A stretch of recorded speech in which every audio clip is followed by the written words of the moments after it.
Hey everybody, good morning. I just had to come on here because I just woke up from a futuristic dream, and it was one of those waking dreams where you just cannot go back to sleep. Well, I could go back to sleep, but where you just cannot forget it. So I have to get on here immediately before I even wrote it down so that I will not forget this dream.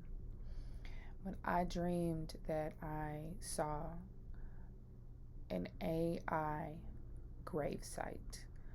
And so I'm going to describe it. And if anyone on here has any reference point for what I saw, please comment, chime in, drop an article link, because either this is the future or this is going to be a very cool movie.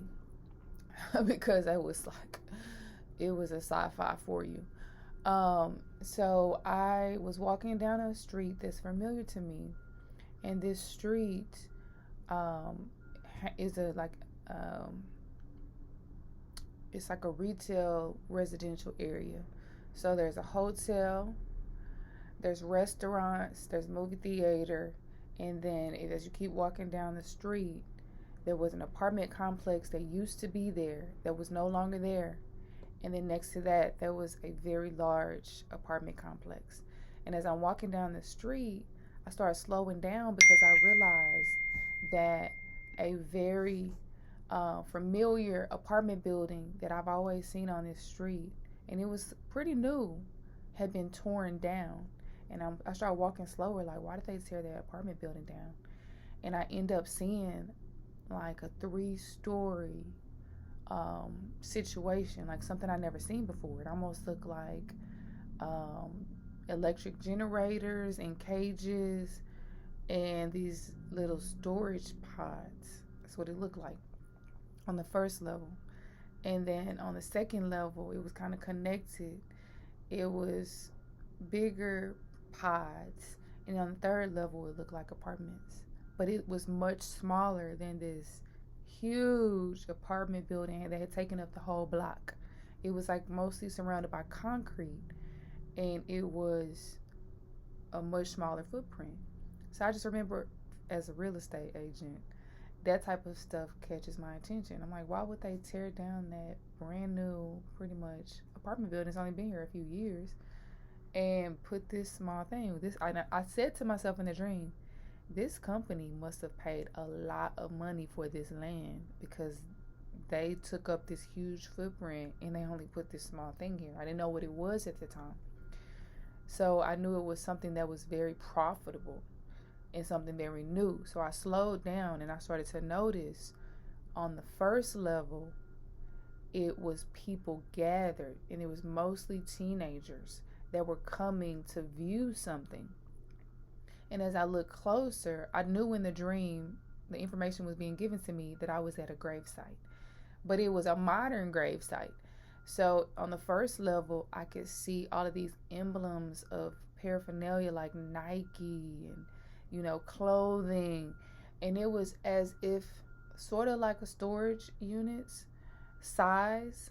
And people were gathered in groups to see their loved ones belongings. So it was they could interact with someone that had died by viewing things that reminded them of that person.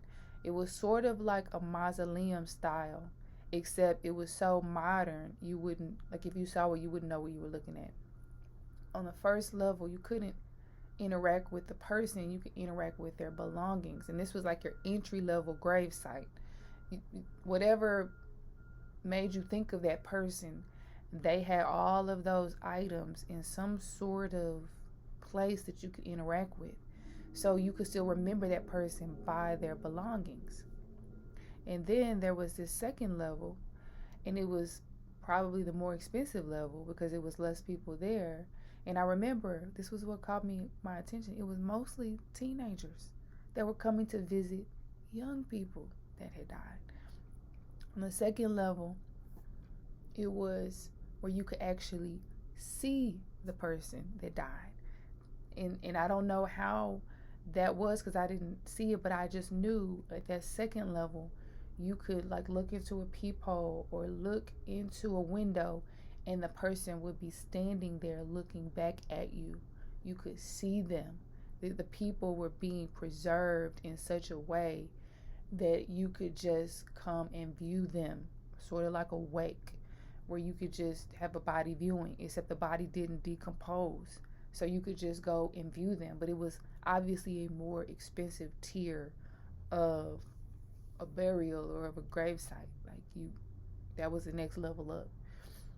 And then I get to the third level, and so I'm still on the ground floor walking, and I remember watching a mother, maybe in her 40s, 50s maybe, carrying her teenage daughter to deliver her to this site.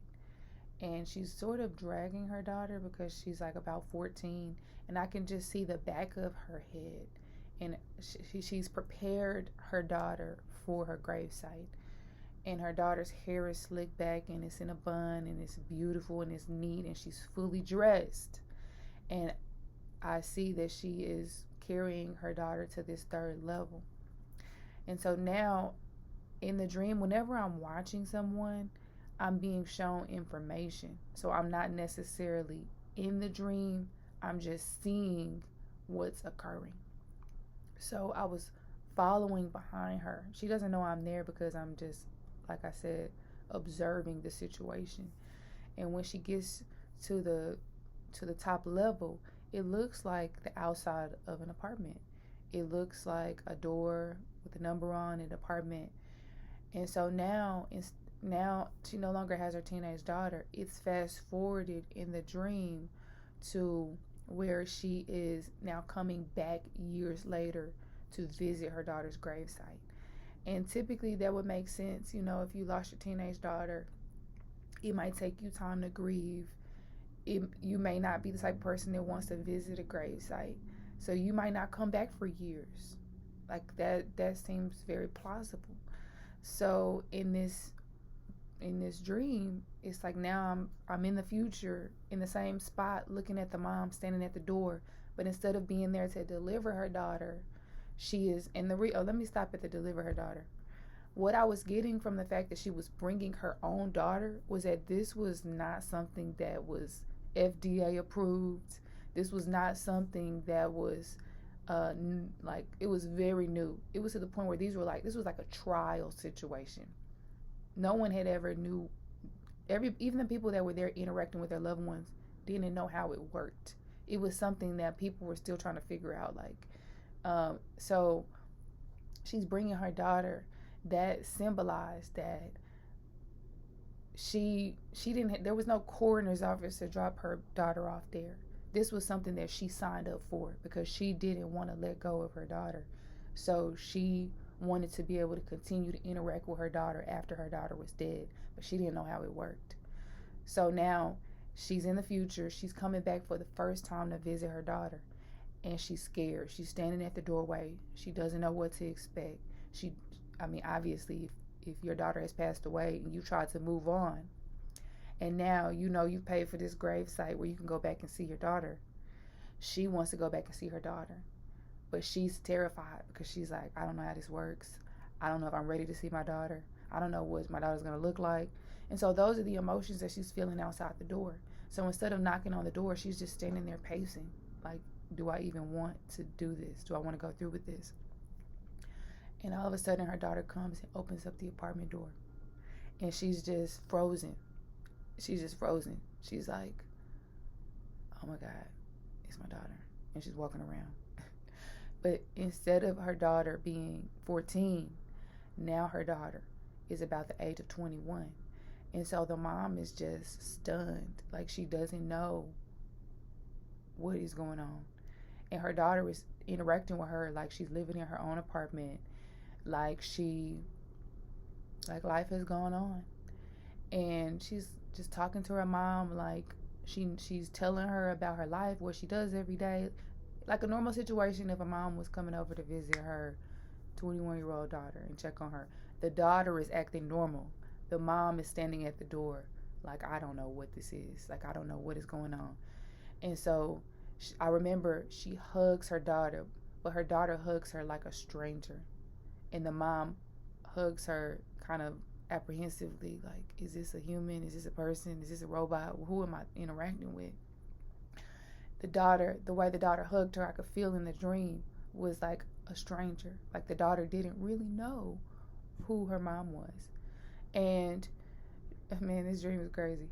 And so they're in a kitchen like atmosphere of an apartment, and the daughter's just going on and on like about what she does every day. And then she basically tells her mom, yeah, and I'm gonna name my son. And you look down and you can see that this girl is like 4 or 5 months pregnant.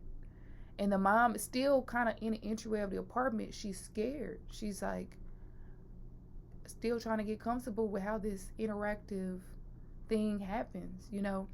And me in the dream, I'm like, how she get pregnant? Like, she dead. How did they get this girl pregnant? I don't know if she was really pregnant or if they had allowed her body to continue to grow so that her family could feel like she was going on with a normal life. Because like I said, all the people that I saw were young people that had died young, and the people didn't want to let them go because they hadn't lived a full life. They were like teenagers. So I think that the business model was the type of people that would still want to interact with the dead would be grieving parents and family members who weren't ready to let their children go. So they had programmed the bodies, or these, I don't even know how to describe it. They had programmed the dead to continue to age. And somehow they had put like something in their brain that would allow them to believe that they were still living a normal life. So they were continuing to age. They were continuing to, their bodies were continuing to be preserved, like even though they were dead. And their minds were still processing information and functioning as if they were living a normal life. Except I believe they were only living within this 3-bedroom apartment, kind of like an interactive mausoleum where you could go and visit them and talk to them, and it appears like you're having a relationship with your deceased child, except you're not. This is a dead person that has some sort of implant that's allowing them to continue to interact with you. And so I just remember the mom just kind of being frozen and not knowing what to do, just like, who is this? And the daughter says, yeah, I'm gonna name my child such and such. And it was kind of like a boyish name. And then the mom is like, why are you gonna name the child that? And she said, well, because my mom used to always treat me like a tomboy back when I was a kid, and so I just kind of gravitated toward names that were kind of boyish. And the daughter in that moment revealed that she didn't know she was talking to her own mom. Like, her brain had been programmed, but since this is the first time her mom had visited her, she didn't know who she was talking to. So she was just sort of going through this programmed motion of interacting with whoever comes to visit. She didn't know she was talking to her mom. And so then her mom looks at her and she says, wait, I am your mom. And then the girl's eyes just start going like, almost like robotic. And then they program, and then she looks up and it's like, oh, hi, mom. And so at this point, my husband comes and wakes me up out of my dream. And I'm like, whew, I gotta wake up from this. I gotta wake up. So the first thing that came to my mind as I'm laying in my bed was this thing called Neuralink. I haven't had a chance to look at it. I'm going to write this dream down, and I'm going to go research the Neuralink. The Neuralink. It's the first thing that just kept coming to my mind. Neuralink. I'm going to go research the Neuralink. But if you all know anything about Neuralink being able to allow you to preserve people's minds after death, that's what this dream was about. It was allowing people to continue to interact with their family members after they're dead by interacting with their mind. And this went further to create a whole facility that would allow you to go visit them. But it was really more about preserving people's belongings, allowing you to look at them or continue to see them, or allow you to engage with them and dialogue with them and continue to speak to them and get this feeling that um, that they're still here with us. And that was very scary. That was very scary. I don't know if this is the future. If this is the future, get ready. We're getting into some crazy stuff. And I was just telling my son this. So just as a forewarning, he just asked me about this because um, my aunt Dee Dee's fly program from her funeral came out of the bookshelf, and we were all sitting down looking at it, and somehow we started talking about spirits, angels, demons, that type of stuff. And I ended up telling my kids it is a sin to interact with the dead. It is an abomination. It is something that God has forbidden to interact with the dead. Going to see spiritists, trying to raise up, the spirit of your ancestors, all that stuff is considered wicked. It's considered a sin. I just told my kids that. And it's a word called necromancy, and you can look it up. It is not something to play with, but this is sort of like a technological version of that. So just be forewarned if this technology ever comes out, based on the indication I got in my dream. This is not to be played with. This is not something to engage with. This is not something of God. This is a wicked attempt to preserve life artificially. This is man's attempt to live forever. And I'm gonna go write this down. Y'all have a good day.